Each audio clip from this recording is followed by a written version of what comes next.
Party, Bharatiya Janata party, Narendra Modi, Pushkar Singh Dhami,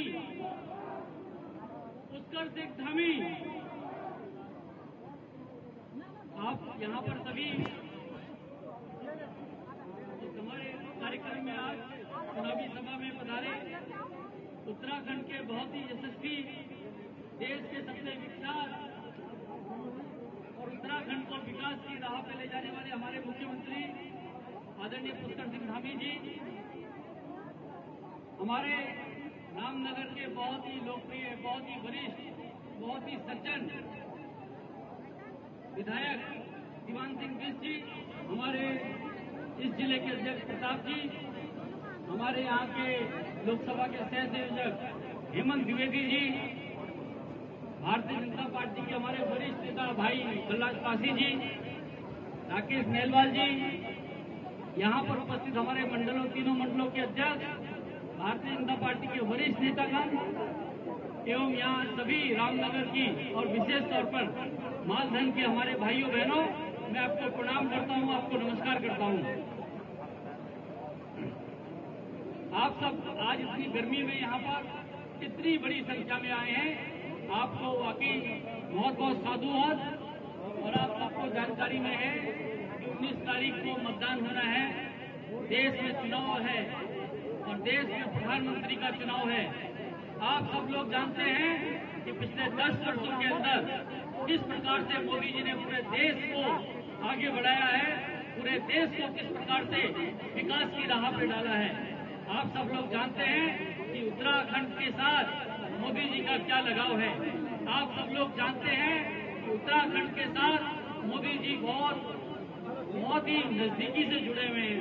आप सब लोग जानते हैं कि मोदी जी जब प्रधानमंत्री नहीं थे, जब मुख्यमंत्री नहीं थे, जब वो राजनीति में नहीं थे, तब भी इसी उत्तराखंड में साधना करते थे, यहीं के साथ जुड़े हैं। उनका उत्तराखंड के लोगों के साथ बहुत ही जबरदस्त जुड़ाव है। उत्तराखंड की समस्याओं को वो जानते हैं, उत्तराखंड की समस्याओं के समाधान को वो जानते हैं और जिस तेजी के साथ उत्तराखंड को लेके जा रहे हैं वह भी आप सब जानते हैं। आप सब लोग जानते हैं कि मोदी जी ने कहा है कि आने वाला दशक उत्तराखंड का होगा, आने वाले 5 सालों में उत्तराखंड के अंदर जबरदस्त काम होगा, आने वाले 5 सालों में उत्तराखंड के अंदर विकास की गंगा बहेगी और आने वाले 5 सालों में हमारे जो घर में बेरोजगार बच्चे हैं उनको भी रोजगार मिलेगा, पहाड़ से पलायन भी रुकेगा और हमारे मैदानी इलाके में विकास भी होगा। लगातार मोदी जी का प्रयास है कि देश के अंदर विकास हो और उत्तराखंड उनका विशेष श्रेय है। आप सब लोग जानते हैं कि मोदी जी का उत्तराखंड के लोगों के साथ कितना लगाव है। उनके आसपास सभी उत्तराखंड के लोग हैं। अगर आप कभी टेलीविजन चैनल पे देखेंगे तो उनके साथ राष्ट्रीय सुरक्षा सलाहकार अजीत डोभाल हर वक्त दिखते हैं। आप जब लोग देखते हैं कि उत्तराखंड के हर लोगों के साथ उनके आसपास जितने मजबूत अफसर हैं वो सब उत्तराखंड के हैं। पूरे कोरोना में उत्तराखंड के राजेश भूषण IAS ऑफिसर वो स्वास्थ्य सचिव थे और पूरे टाइम वो देश को देखते थे। इसी प्रकार से जितने सचिव हैं वो उत्तराखंड के हैं। आप जानते हैं इसी मिट्टी के लाल बिपिन रावत जी को, जनरल बिपिन रावत को देश का पहला सेनापति बनाया, देश का पहला CDS जनरल बिपिन रावत का बनाया, वो भी इसी उत्तराखंड के हैं। आप सब लोग जानते हैं कि उनके स्वर्गवास हुआ और उनके बाद दूसरा CDS जनरल अनिल चौहान को बनाया, वह भी इसी उत्तराखंड से थे, उत्तराखंड से हैं। आप जानते हैं NSA, आप जानते हैं जो हमारे यहाँ से रॉ के चीफ अनिल धस्माना, वो भी उत्तराखंड से हैं। लगातार सब लोग उत्तराखंड के लोग उनके इर्द गिर्द हैं। पूरे देश में लोग मुझसे पूछते हैं कि भाई ये उत्तराखंड के लोगों में ऐसा क्या है, ये उत्तराखंड के लोगों पे मोदी जी का इतना विश्वास क्यों है। मैंने कहा उत्तराखंड के लोग मेहनत करना जानते हैं, उत्तराखंड के लोग ईमानदार हैं, उत्तराखंड के लोग परिश्रम की पराकाष्ठा करना जानते हैं, उत्तराखंड के लोग जानते हैं कि कैसे ईमानदारी से काम करना है। इसलिए मोदी जी का उन पर इतना प्रेम है, इतना मोदी जी का इसलिए उनका स्नेह है। आप सब लोग जानते हैं मोदी जी लगातार उत्तराखंड के विकास के बारे में सोचते हैं और इसलिए जब उत्तराखंड से इतना उनका लगाव है तो हम लोगों का भी तो मोदी जी के साथ जवाबदेही है। हम भी तो उनको दोबारा मुख्यमंत्री प्रधानमंत्री चुनना पड़ेगा। हम लोग भी तो दोबारा से उनको प्रधानमंत्री के लिए वोट करना है। 19 तारीख को मोदी जी को चुनाव करना है, मोदी जी को वोट देना है। आप एक बटन यहाँ अनिल बलूनी के नाम पे कमल के बटन पे दबाएंगे, सीधा वोट दिल्ली में मोदी जी के अकाउंट पे चले जाएगा और मोदी जी प्रधानमंत्री बनेंगे। आप सब लोग जानते हैं मोदी जी लगातार हम सबके लिए कर रहे हैं। क्या कोई ऐसे देश है, आप देखिए दुनिया में इतने बड़े बड़े देश हैं, इतने बड़े बड़े देश हैं, अमेरिका, इंग्लैंड है, जापान है, किसी ने अपने नागरिकों के बारे में कोरोना में नहीं सोचा होगा। मोदी जी न उनके आगे कोई है न पीछे कोई है, उनका परिवार आप सब लोग और हम सब लोग हैं। जितनी माताएं बहनें बैठी है वो सब उनका परिवार है, जितने भाई लोग बैठे हैं सब मोदी जी का परिवार है। और मोदी जी ने जब पूरे दुनिया में किसी की कोरोना में हिम्मत नहीं हुई, मोदी जी ने कहा मैं अपने देशवासियों को नहीं मरने दूंगा, अपने परिवारजनों को नहीं मरने दूंगा।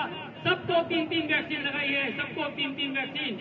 दुनिया में किसी देश ने अपने नागरिकों को फ्री वैक्सीन नहीं लगाई, मोदी जी ने फ्री वैक्सीन लगाई है सब लोगों को।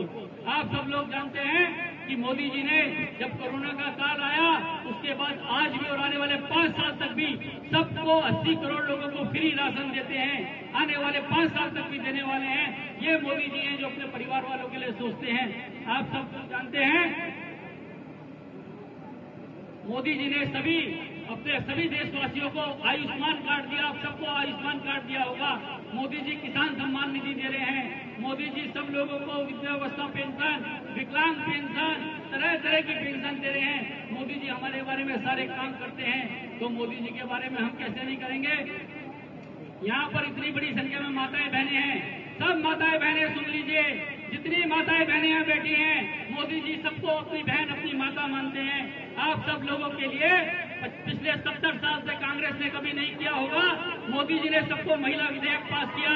कल आने वाले समय में 33% आरक्षण कर दिया आप लोगों के लिए।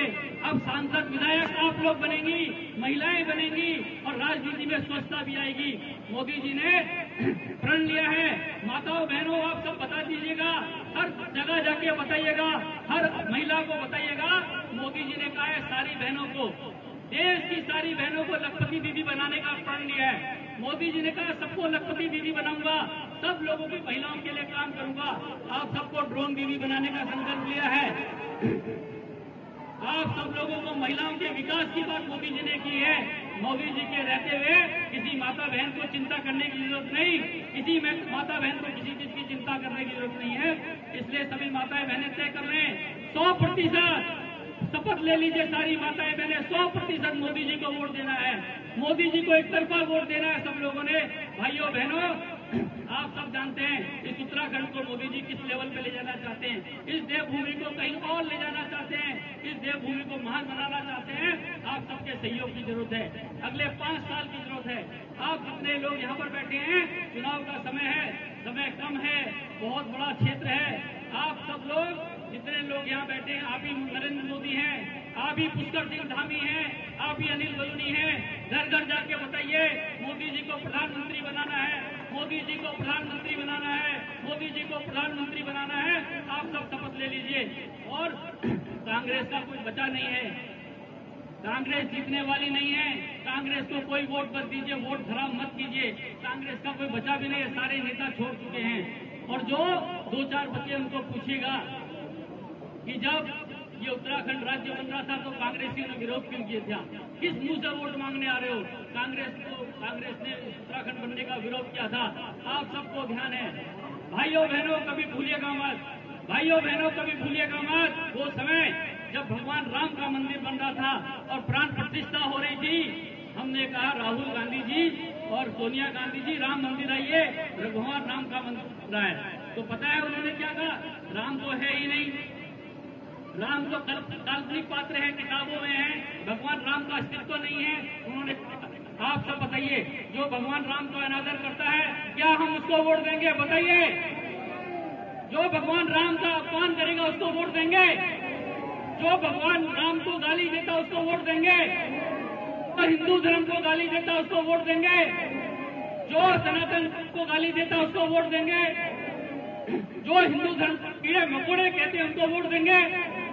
ये सब बातें कांग्रेस और उनके साथी कह रहे हैं, लगातार कह रहे हैं। और साथियों, शर्म की बात ये है, ये जो आज कांग्रेसी वोट मांगने आ रहे हैं, ये जो कांग्रेस के प्रत्याशी चारों तरफ हैं, इनमें से किसी ने नहीं कहा कि राहुल गांधी जी हिंदू धर्म को गाली मत दो, अपने साथियों को बोलो गाली ना दे। किसी ने नहीं कहा। तो इसलिए तुमने क्यों नहीं इस्तीफा दिया, क्यों नहीं माफी मांगी? भगवान राम और हिंदू धर्म को गाली देने पर माफी क्यों नहीं मांगी? किसी ने माफी नहीं मांगी। साथियों, पिछले कुछ दिनों में कम से कम 150 कांग्रेस के लोग इस्तीफा देके गए हैं कि हिंदू धर्म को जो गाली दे पार्टी, उसमें हम नहीं रह सकते। क्या कांग्रेस, उत्तराखंड के कांग्रेस के ये जो प्रत्याशी है, ये नहीं दे सकते थे? कहते कि हम नहीं रहेंगे इस पार्टी में जो भगवान राम को गाली देता है, लेकिन ऐसा नहीं हुआ। साथियों, एक चीज और याद रखिएगा, हमारे इस उत्तराखंड का वीर बेटा, हमारे उत्तराखंड का सबसे वीर बेटा जनरल बिपिन रावत, देश का पहला सेनापति, उसको कांग्रेस के लोगों ने कहा गली का गुंडा, उसको कांग्रेस के लोगों ने कहा ये कायर है, ये वीर नहीं है, ये गद्दार है। क्यों नहीं उत्तराखंड कांग्रेस के लोगों का खून खोला? हमारे उत्तराखंड के वीर बेटे को कहते थे, क्यों नहीं कांग्रेसियों ने कहा, कांग्रेस के प्रत्याशियों ने कहा कि नहीं भाई, राहुल गांधी जी गाली मत दीजिए। किसी ने नहीं दिया। आप सब लोग कसम ले लीजिए, आप लोग सब शपथ उठाइए, ऐसी पार्टी जो कि भगवान राम को गाली देती हो, ऐसी पार्टी जो जनरल बिपिन रावत को गाली देती हो, ऐसी पार्टी जो उत्तराखंड बनने का विरोध करती हो, इसको वोट नहीं देना। और आप लोगों को एक और बात कहता हूँ, आप लोग सब ध्यान से सुनिएगा इस बात को, ये बहुत खतरनाक बात है। हमारे मुख्यमंत्री पुष्कर सिंह धामी जी बैठे हैं, इन्होंने इसके ऊपर कार्रवाई की है। पुष्कर सिंह धामी जी ने इस चीज के ऊपर ब्रेक लगा दी है। उत्तराखंड का चरित्र बदलने की कोशिश की जा रही है, उत्तराखंड के अंदर बदलाव करने की कोशिश की जा रही है। आप देखो, जगह जगह पे कब्जे किए जा रहे हैं, कई मजारें बनाई जा रही हैं, कई चद्दर रख दिया जाता है, कई कुछ कर चुका जाता है। पुष्कर सिंह धामी जी, हम आपको प्रणाम करते हैं। आपने 4000 एकड़ जमीन ऐसे करके छुड़ाई जो गलत तरीके से कब्जा की थी। ये इस उत्तराखंड को बदलने नहीं देंगे।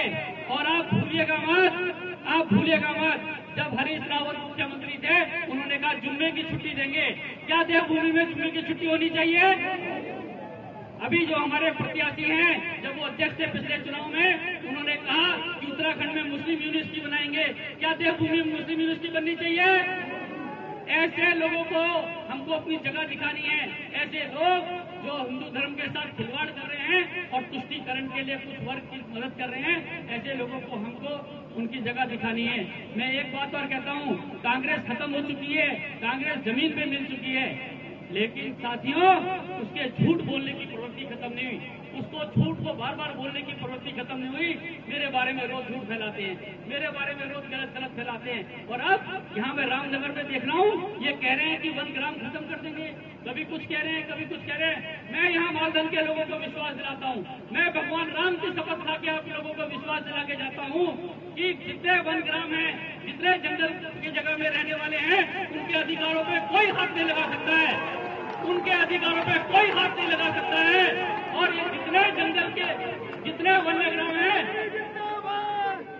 इनको नियमितीकरण का हम और पुष्कर जी मिलके आप लोगों के लिए गांव का नियमितीकरण और राजस्व ग्राम बनाने का काम करेंगे। आप लोगों को सारी सुविधा देने का काम करेंगे। मैं आप लोगों को विश्वास दिलाता हूँ, आपके इलाके में सड़क की सड़क बनेगी, पानी बिजली सब मिलेगी, सारी सुविधाएं मिलेगी, किसी से कम नहीं रहेंगे, आपके ऊपर कोई उंगली नहीं उठा पाएगा। मैं आप लोगों से अभी पुष्कर जी भी इस बारे में बोलने वाले हैं, हमारे मुख्यमंत्री जी भी इस बारे में बोलने वाले, चिंता मत कीजिए। आपका किसी अधिकार को कोई नहीं छीन सकता है। आपके बैठिए भाई साहब, आपके अधिकारों को कोई हाथ नहीं लगा सकता है। उसको पहले हमारी किसान पे हाथ डालना पड़ेगा, आपके ऊपर हाथ उठाने से पहले। इसलिए मैं आप लोगों को विश्वास दिलाता हूँ, आप लोगों को मैं विश्वास दिला के जाता हूँ भाइयों बहनों, कि पूरे तरीके से आप लोगों के लिए आप 19 तारीख तक ऐसे पसीना भाइये। आपके बाद आपका भाई, आपका बेटा, आपका साथी अनिल बलूनी पसीना भाएगा। आप सब लोग जानते हैं मैं बहुत गंभीर बीमारी से लड़ा हूँ, मैं मौत से लड़के आया हूँ, और मैं आप लोगों को विश्वास दिलाता हूँ कि मेरा जो जीवन है वो आप यहाँ उत्तराखंड के लोगों के लिए है, आप लोगों के लिए। मैं किसी कीमत पे अब मेरा विकास, मेरा काम मेरा जीवन का हर क्षण और हर कण ये आप लोगों के लिए है, आपके विकास के लिए है। आप चिंता मत कीजिए, यहाँ पर विकास करना है, पलायन को रोकना है, तरह तरह की सुविधा लानी है। और ये रामनगर के लोग बैठे हैं, इन रामनगर के लोगों से मैं विश्वास दिलाता हूँ, इस रामनगर को, इस जिम कॉर्बेट के इलाके को देश में नहीं दुनिया में पहचान दिलाएंगे। इसके कोर एरिया में टूरिज्म शुरू करवाएंगे, टाइगर सफारी यहाँ बनवाएंगे, हर काम करेंगे, हर बच्चे को रोजगार दिलाएंगे। मेरा विश्वास रखिएगा, मैं बोल के जा रहा हूँ, इसको दुनिया का सर्वश्रेष्ठ बनाएंगे। यहाँ से मैंने साथियों 5 ट्रेनें चलवाई हैं और मैं आप लोगों को कह के जा रहा हूँ, यहाँ से सुपरफास्ट ट्रेन दिल्ली के लिए चलवाएंगे, जिससे टूरिज्म बढ़ेगा। सारे काम करेंगे। भाई पुष्कर सिंह धामी जी भी अभी बोलने वाले हैं। मैं आप लोगों से 19 तारीख के लिए बोलने आया हूँ।